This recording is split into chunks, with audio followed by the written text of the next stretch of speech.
Did you like that? This is profound stuff, and Todd's going to talk a little more about it. I would like to play for you. I'd like to pray for you. I'd like to do all those things. See, you got me going. I want you to hear one of the most popular levels. This is level 24.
Here's a very short portion. We wanted you to see something that's called the victory song. It's not necessarily a pineal level, but it was very important. You'll find out maybe a little later how it was obtained and where we got it from. It was sung in Bulgaria. You'll like it.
Here's one more short portion. I'm including, this is from a musician, wonderful musician called In Tai.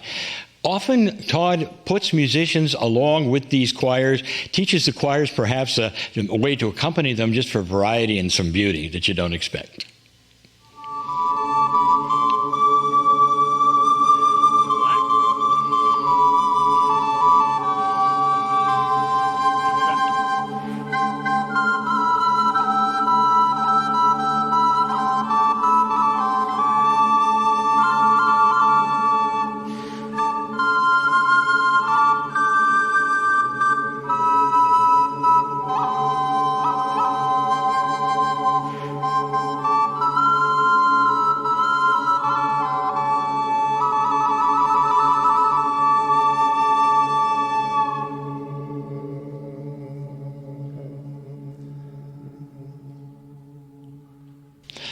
Okay, enough of that. Wow, that's the experience for now. So there's some questions. So I'm sure this took you on a trip down memory lane, Todd, as it did for me. But my question is, how did all of this start? How you can share that with our audience, and why did you choose Hawaii in 2012? The last thing I ever thought I would be doing as a Johns Hopkins trained medical doctor was singing on stage. Much less, there was a time when people actually said, I needed to sell these recordings. It was almost like my duty to do that. It was quite amazing, A, that people would want to hear me sing, and B, much less want a recording of it. It all really starts with a Cryon story. And that was doing one of our life extension seminars in San Diego. And as a grand finale, when Lee was available, we would have him join to do a channel at the end. And it goes back to a parable, which a man woke up one morning, this giant block of granite was in the backyard. He was completely perplexed. No machine was big enough to take it away, and he hired a sculptor. And the sculptor created the most beautiful work of art the world had ever seen. The Cryon explanation is that our DNA is like that. That already in our DNA is everything we need for complete and total mastery, but it was blocked, like the granite, with what he described as an 8-dimensional filter. And if you follow along with the 12-stranded concept in the Cryon book about each of the strands, that 4 of the strands were unblocked, meaning a more ordinary 4-dimensional reality, but the 8 were blocked above that with what he described as an 8-dimensional filter. And like you, my first question was, well, if this filter is preventing access to all this magnificence, how do we clear it? And a few weekends later, I did an afternoon meditation to visualize the filter, and I spontaneously began to create tones. And just like you've seen images of resonance where if things hit the right note, they vibrate, I saw this resonance build in the filter till it hit a certain catalytic point, and it transmitted the energy of the filter into the power to activate the strands. And that became level 1 of the pineal tones, which came with an affirmation, no less, that I, as a being, am eternally pure and perfect, and that anything other than perfection is merely the illusion of this experiment of our experience. So it begins with the intention, remembering your divine eternal perfection. And then every month or so, I would remember another and another. And that's where the whole system began.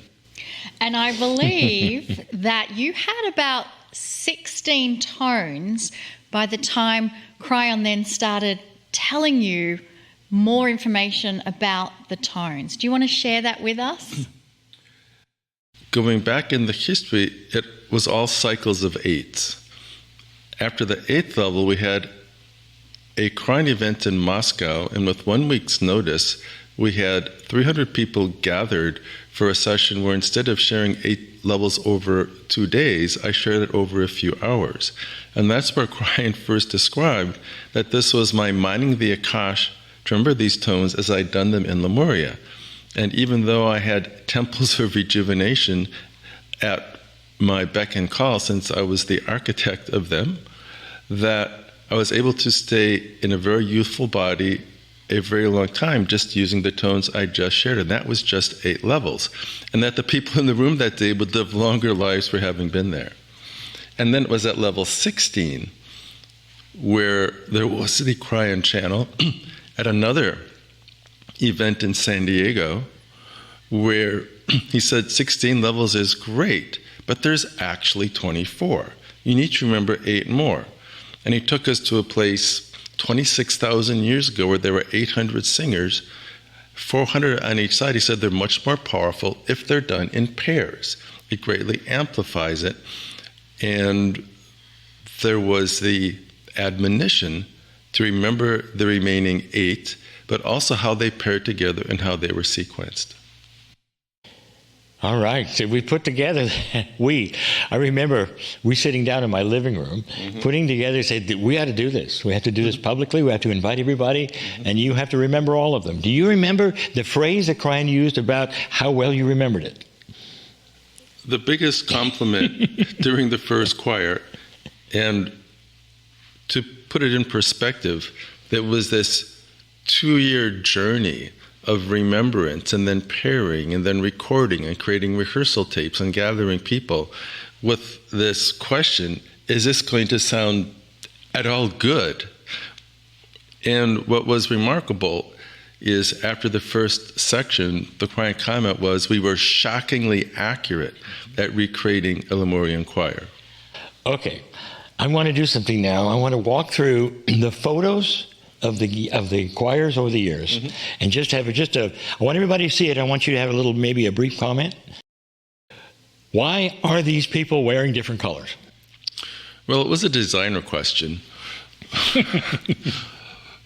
It had to do with there being 2 main constructs for the way the tones work together, and that they're often done on certain musical intervals. So we have a fundamental choir and a more harmonic choir.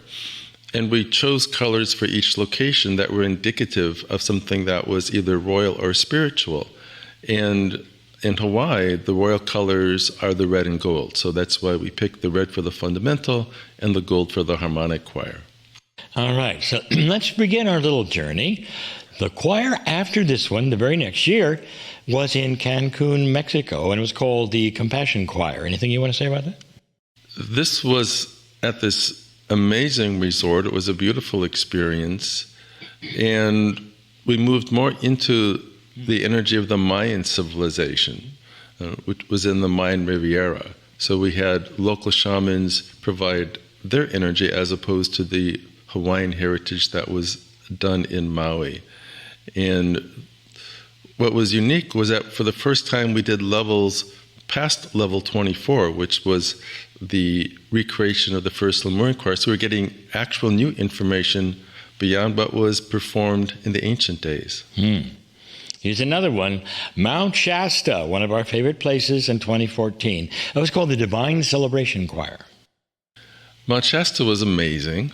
There's such a power in the mountain itself, and there's a whole lore of the civilization in the mountains, the Lemurians that went interdimensional are still alive today in the mountain, in a city described as Telos. So there's that powerful Telosian background. And what was especially remarkable is we had a production company film this professionally and make a whole meditation tape of this choir. So that was powerful in the energy, unique in that this was filmed in a very professional way, and it's one of the best pieces we have in terms of a video meditative representation of the experience. Moving on to one of my favorite places, maybe I'm biased. Maybe. Because I've been here more than once, and once before the choir, and of course this is Australia. This is home for Monica. Now this particular place is not home. This is in the middle of Australia. The Red Centre, they call it. They used to call it Ayers Rock, now officially called Uluru, the Creation Choir. This has to do with the power of the indigenous energy, and they talk about the civilization going back tens of thousands of years, even at a time that predates what we talk about with Lemuria. And there is strong connection to the Star Mother energy, particularly the Seven Sisters. And we saw some of the paintings in the caves where the Seven Sisters are represented. So it really goes back to the deepest roots of human civilization. I remember this choir. This was very special for me. Now, here's something. This is a choir. Look at the attendance of this choir. It was not scheduled. I'll call it the unscheduled choir in that same year of 2015 in Israel, in Tel Aviv. It's not even on a node or a null or any special sacred place that was listed. And here, what happened that you would have this take place?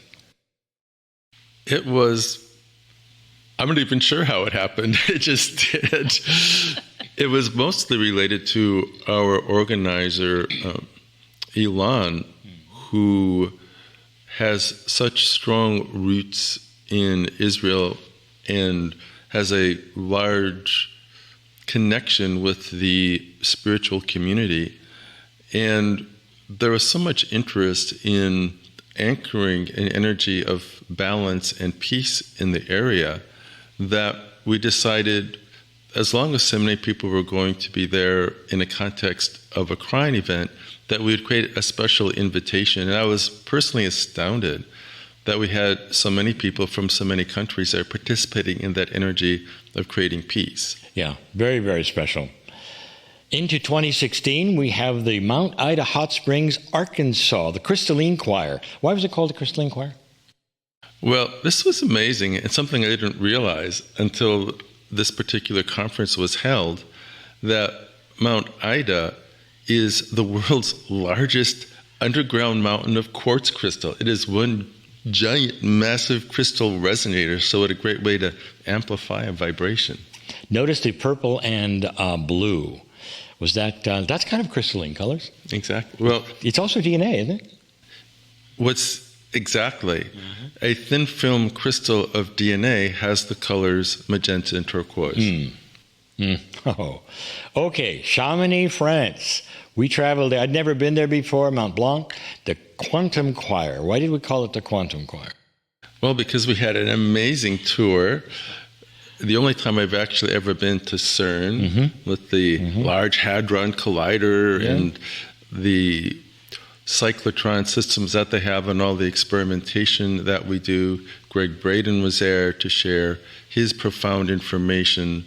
So it was in the spirit of moving deep into the quantum experimental realm that we named this the Quantum Choir. Moving to 2018, Glastonbury. Look how well attended in the UK this is. This is the 2018 Avalon Choir. Well, this was fun. This is getting all into the Arthurian legend, Glastonbury, and all the lore and tales around that. The red chalice and the white chalice, all the symbolism there. This was especially powerful with the group that gathered and the location that we gathered. It was the only time we actually did the two most complex levels, which are 27 and 28 together, with a group that had worked really hard to master that 13-minute, very complex piece. So there are many things that were unique about it. Now we move to 2019. Now this is the choir in the Rila Mountains of Bulgaria. This is the choir that sang the victory song that you heard earlier, or a portion of it that you got to listen to. And this is significant to me because right before COVID, and everything stopped after 2019. So we didn't get to do a 20 choir, 21 choir. What do you remember specifically about Rila Mountain? Well, it was called the Wisdom Choir because the capital of Bulgaria is Sofia, and Sof is the root word meaning wisdom, so it felt quite appropriate. And Bulgaria isn't typically recognized as a profoundly spiritual spot, but the energy was amazing. And the debut of the victory song was quite beautiful and profound there. And the concept of the victory song, it's what a planet sings when it achieves an enlightenment status. And the whole idea is almost like time travel, that if you sing the victory song now, it's creating that desirable future at a time sooner on the timeline that would otherwise occur.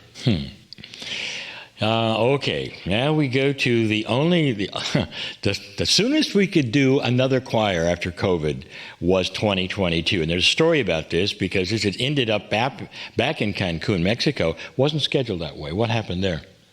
Well, the final choir was actually scheduled for 10/10/2020. And it's a play of the universe because now we're at the 12th choir in 12 years on 12/12/24. There were so many challenges. We had to move the first choir because people couldn't even travel in the early days of COVID. Then we moved it to 2/22/22, but then there were still challenges with movement. Then ultimately, we were going to do it in Hawaii because that was a logical point for the final choir. But we added this one because there were so many restrictions on going to Hawaii at that time with what was required with visas and vaccine requirements and so forth, that we went to a friendly place, but it was also, in a way, retracing our steps, doing the second last choir where we did the second choir. Okay, so we get to the last one, which of course hasn't happened yet. There's one more coming. The last one in the series after 12 years. Significance. Where exactly will it be and when? Well, part of the story that we haven't shared, when Cryon described that we were shockingly accurate, which was very satisfying to all of us that had worked very hard to make it possible, much less as well attended as it was also that we had turned the key in the lock. And what he meant by that is we had made available what were described as 12 nodes, a type of time capsule of information to going to an enlightenment status for a planet.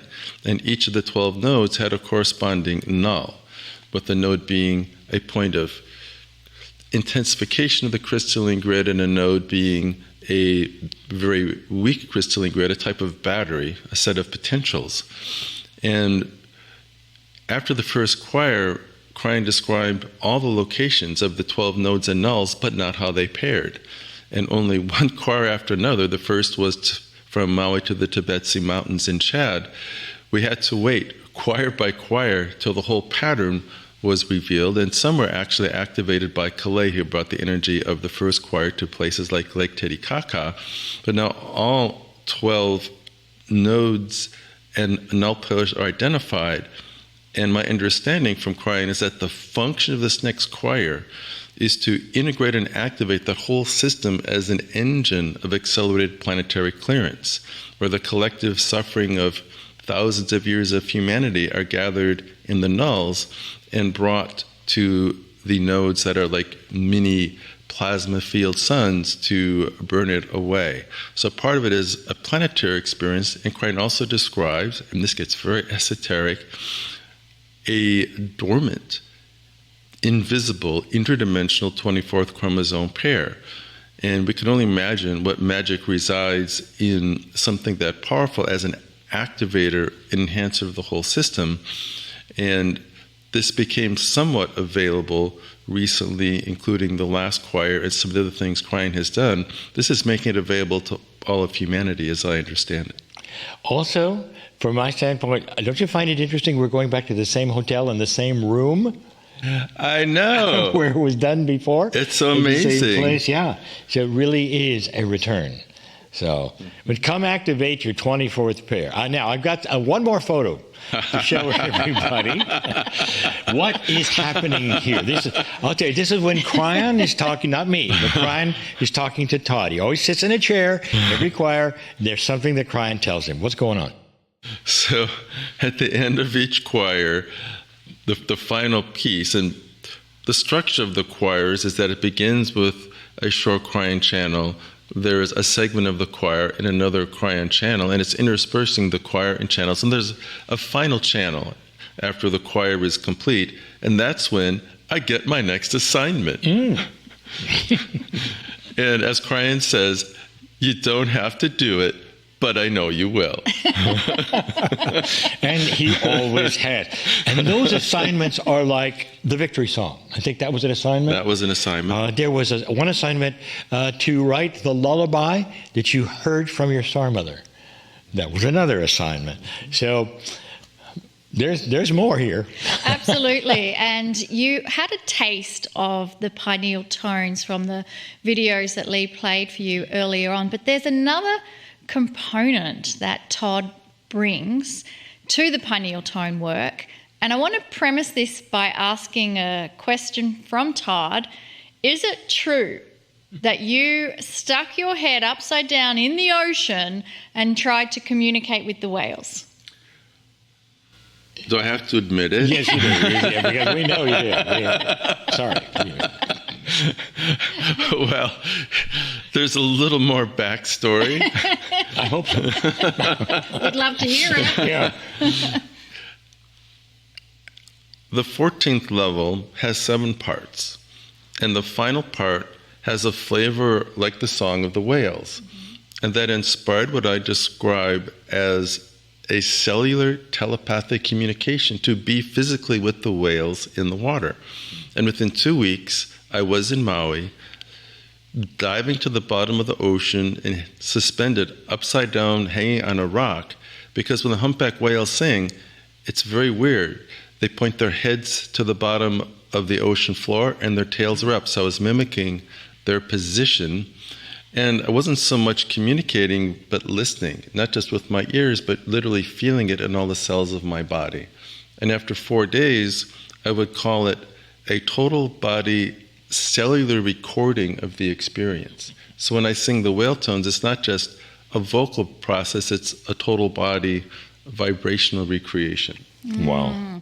And then the next question from that is, what part do those whale tones play with the pineal tones and I guess for all of humanity? For many people, the whale tone section is the most profound part of the choir. And it is technically the 15th level of the tones, and it's generally the only one where I will sing it as a solo. Sometimes I invite the other choristers to join in. Sometimes I do, sometimes I don't, as inspired. And it has to do with the nature of the whale song itself, which, as one Gaia channel presented, is the closest thing we have to fifth dimensional music on the planet.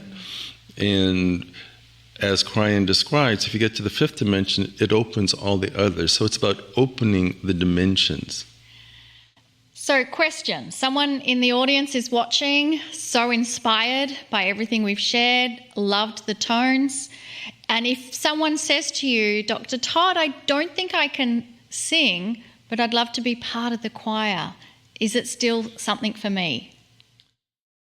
Well, one of the most amazing and I think glowing attributes of the choir is that so many people have found their voice with it because they felt they can't sing or they don't sing well. But the nature of singing in this way is that almost everyone can do it well. And the biggest Cryon point about it, unlike, say, being a musician in a symphony where it's about the precision of the notes, here it's about the precision of the intention. So if you have the intent, Yeah. you will have the tone. That's beautiful. Believe it or not, we are almost at the end. The last one's coming up. How do you feel?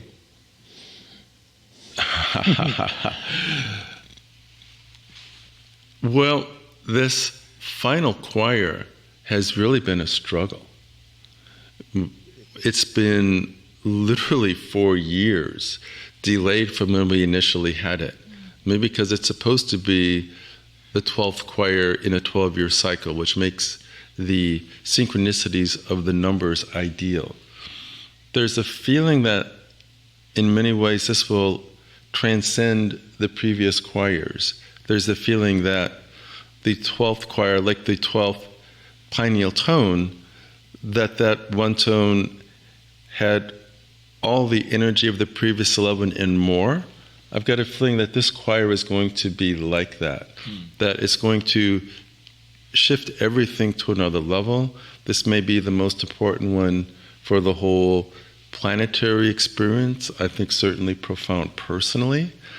And this is the last opportunity to experience a choir of this type. There may be other types of things we do with the tones in the future, and it may well be the case, it's probably the case, that there'll never be a choir like this again.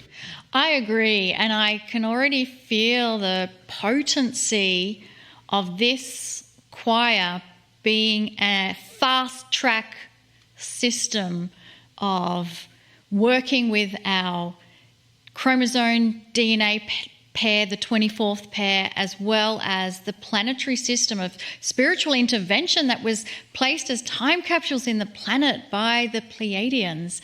And there's a galactic communication that happens as well. There are so many profound experiences that the choristers have shared with me over the last 12 years. And even participants whose spouse is in the choir and they come on the performance day just to sit in the back of the room, they are also deeply affected by the choir. Yeah.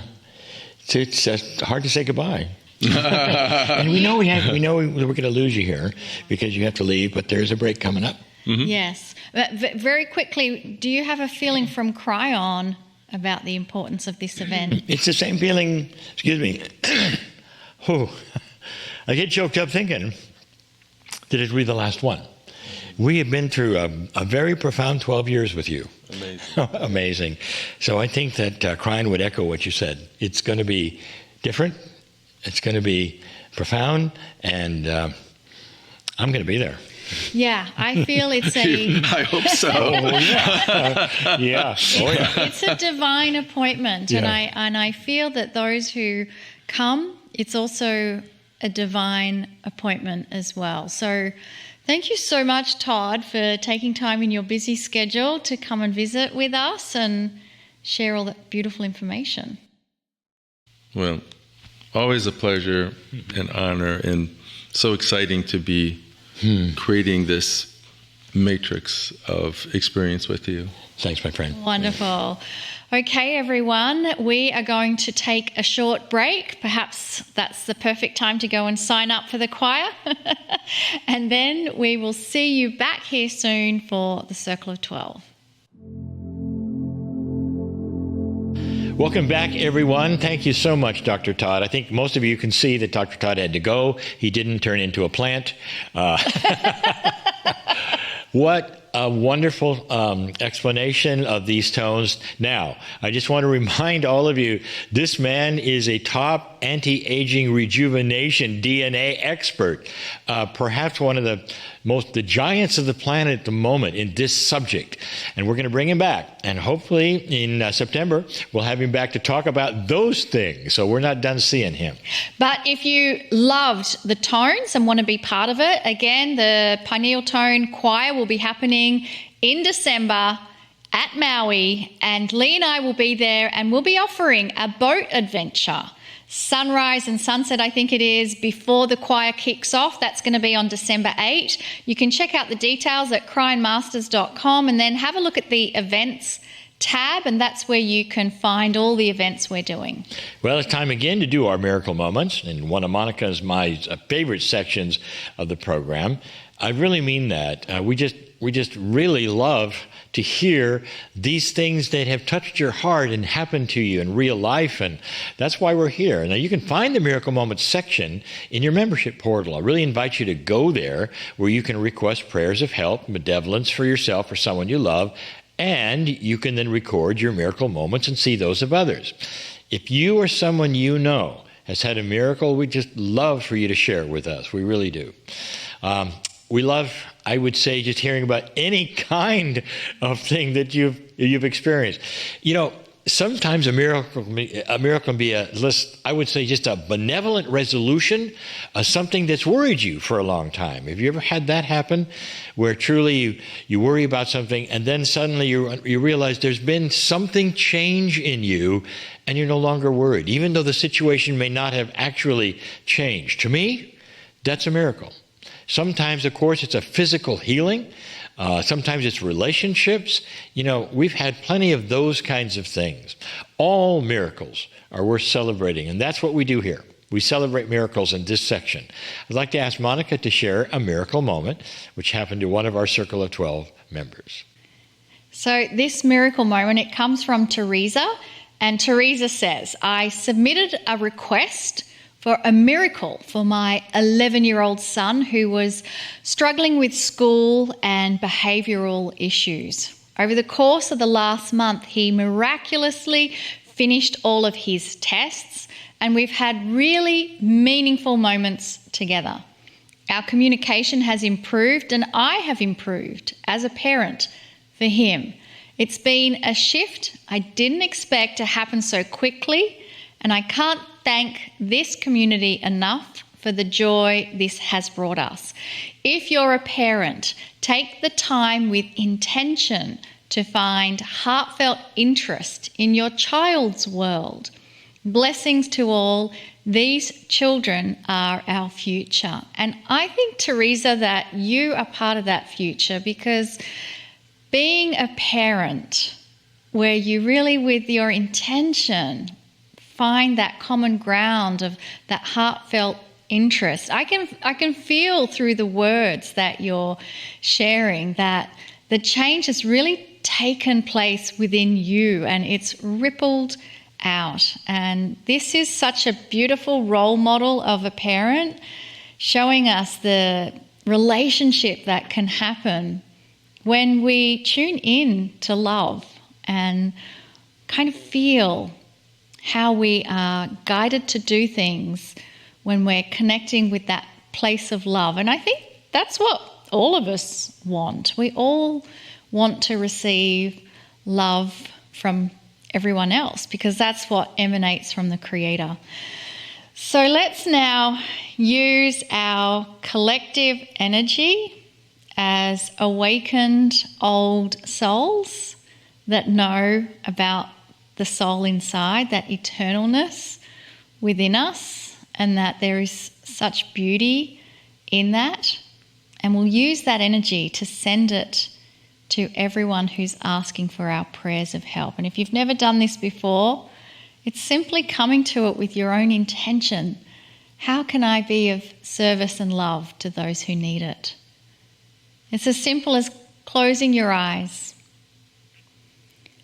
taking a pause in your day, focusing on the energy of your heart, slowing your breathing with intention, connecting now with a group of old souls, awakened ones, the light workers, the ones who are on this planet to create and illuminate light.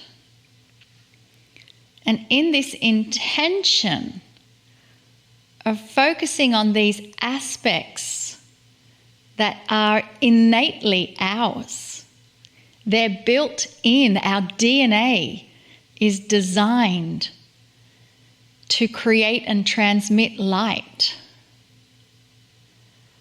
Let us envision all those requesting prayers of help,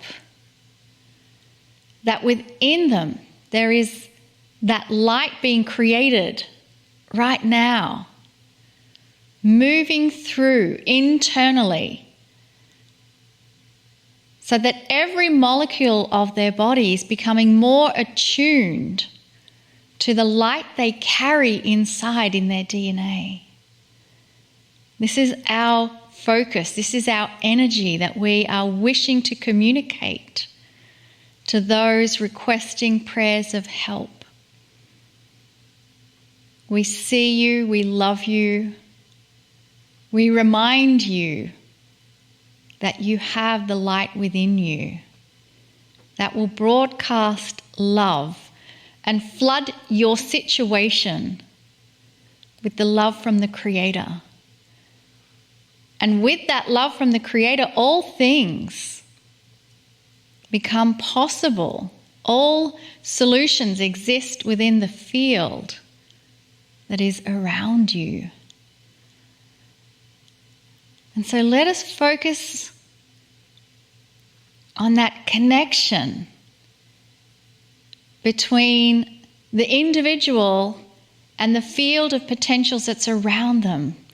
Let us give the intent that those requesting prayers of help for themselves or someone they love have an enhanced connection and communication with the field of potentials around them. And that synchronicity will bring those solutions. And if you are searching for those synchronicities, those solutions, you are included in this group exercise that we do together. And let us extend that vision now to include every human on the planet. We are asking for a strong connection and communication for each individual with the field of potential that exists around them, so that they are guided onto the path of benevolence.